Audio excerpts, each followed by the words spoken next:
जुमे का दिन है, जुमे का टाइम है, मुझे कंप्यूटर की सारी समझ है। डिपार्टमेंट ने डेटा आगे पीछे किया तो डिपार्टमेंट का एएसआई उड़ाऊंगा।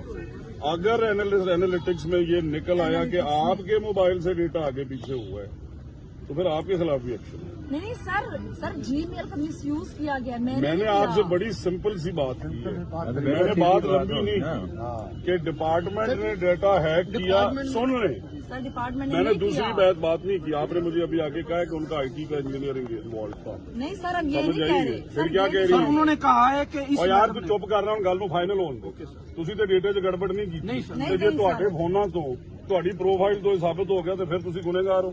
ਸਰ ਅਗਰ ਕਿਸੇ ਨੇ ਮਿਸਯੂਜ਼ ਕੀਤਾ ਹੋਵੇ ਹੈਕ ਕਰਕੇ ਮੇਰੀ ਗੱਲ ਤੋਂ ਸੁਣ, ਹੁਣ ਤੇਰਾ ਅਕਾਊਂਟ ਕੱਲਾ ਹੈਕ ਹੋ ਗਿਆ ਤੇ ਬਾਕੀ 20,000 ਦਾ ਕਿਸੇ ਦਾ नहीं ਹੋਇਆ।